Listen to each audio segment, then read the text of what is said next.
What's the biggest mistake you've made because you were horny? Ran across the street to a condom vending machine without checking. Got hit by a car and, thankfully only, broke my nose.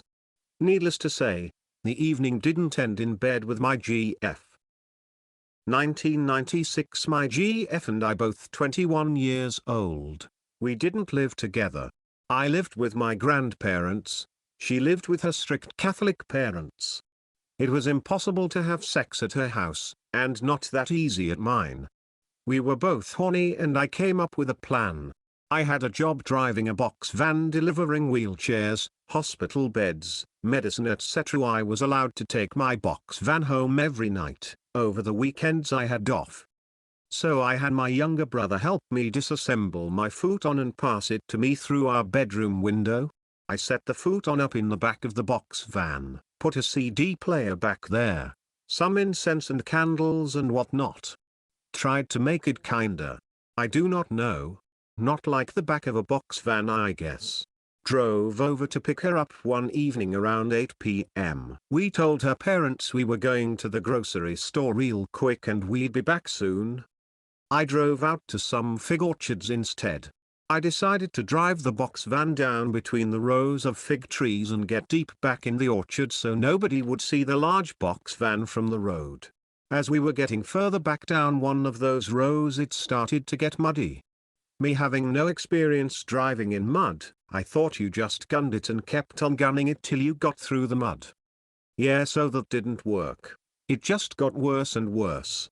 Eventually we careen off between two trees about 70 feet off the road. We're dead stuck in the mud. I get out, shin deep in mud. She gets out to help me. We're both muddy as fuck. There's no getting this box van out. We hike out of this orchard into the nearest neighborhood. No cell phones in these days. We begin knocking on doors of the houses in the neighborhood asking people if we can use their phone. Nobody wanted to answer the door. I guess they were in fear of a home invasion, I do not know. It took quite a bit of knocking and walking to find some youngsters in front of their parents' house who let us use their phone. I called a tow truck and it took a very long time for it to come out. Upon arriving the driver told me he'd have to put straps on the fig trees to anchor to, and if he broke any trees I'd have to pay the farmer thousands of dollars probably. Fortunately no trees broke.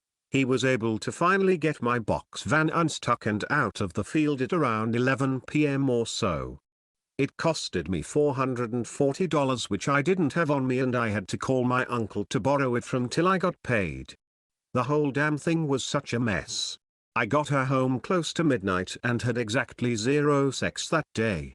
She never even saw the futon or had any idea what we were doing until I told her my failed plans as I was driving her home.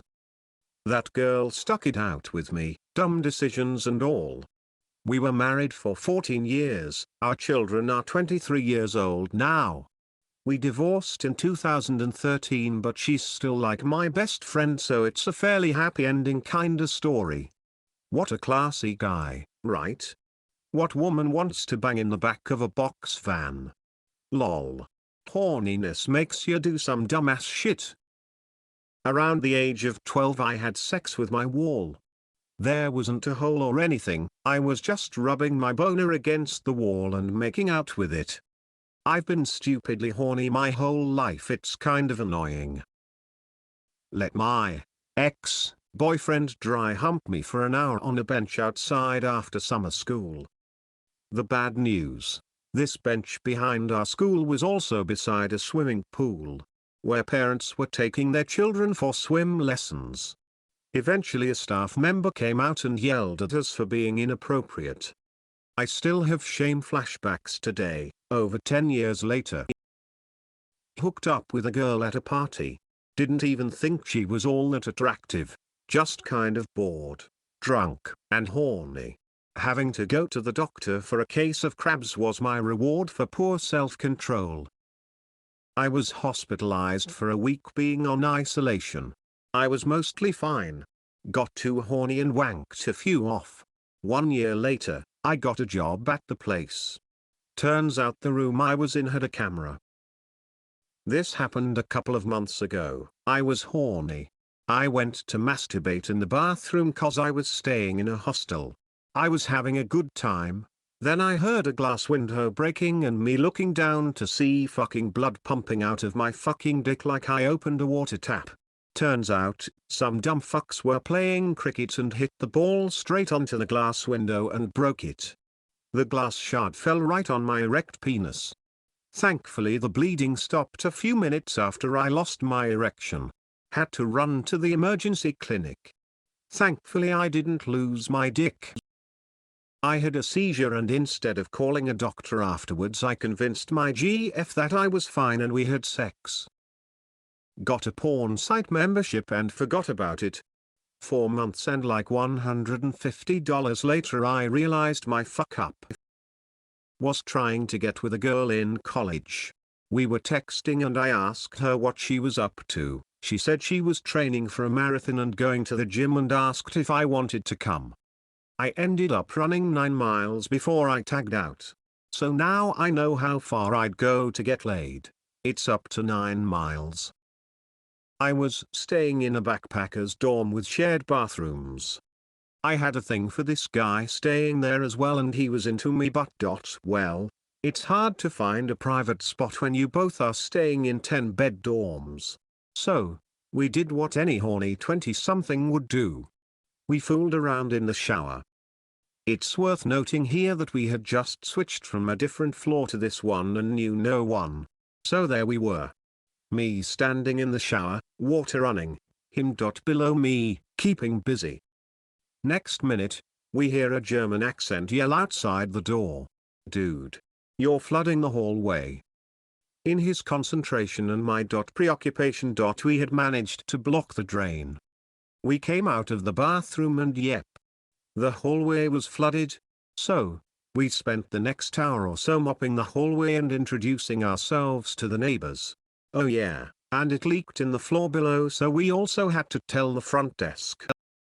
I got asked to dog sit at a friend's parents' house. She set me up with a blow-up mattress in the living room. I got a little bored so I called my GF and we proceeded to have video sex right there in the living room. I got a text the next day saying there are cameras in the living room and they are just for keeping an eye on their dog while they're away, but if I wanted to I can turn them the other way. I was pretty embarrassed after that one. Edit. For the people who don't understand why I would do that at someone else's house whether I knew about the camera or not. Well, my GF is rarely horny and so when she called me and started talking dirty, I couldn't help myself. Also, other people have pointed out that whether I had the sex or not doesn't matter because I was changing in front of the camera regardless. The sex thing just added more embarrassment lol. About 10 years ago I had a double lap dance in the back room of a strip climb. They made promises and I gave them my credit card. Nothing happened except me trying in vain to fight a 4-figure credit card charge. I am not a smart man. When I was about 12, I fucked a bottle of Head and Shoulders. It went in soft, and my dumb ass didn't think. Things expand when you get excited. Got my dong stuck for about 30 minutes. Managed to get it off though, albeit the purple snake was much more purple than normal. I did indeed finish. The shampoo was disposed of. I got my first serious GF in high school. She was 2 grades below me.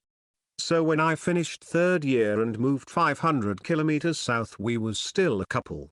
I was so in love, and most of all horny, I commuted every single weekend.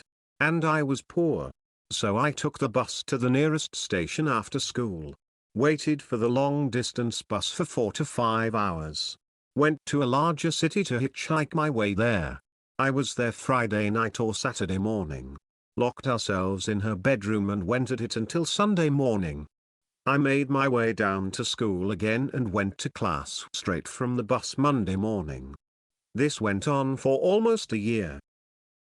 Probably my most embarrassing moment was on my work computer, family business so nothing locked, and it was a super slow day and I was alone. Anyways, was doing a classic 3 minutes Facebook check and scrolled down for a second and saw the news post about Adriana Cheklik injuring her back in a foam pool. Figured top comments on that would be golden. Read one funny one that said her and her scene with performer I can't remember is still GOAT. Never heard of said performer, so I got curious and Google her. Of course photos never do justice, had to see the performance, you know? So I clicked random video, quick glance and thought May, and was about to close the tab before I noticed my mouse twitch on the screen. What was that? No.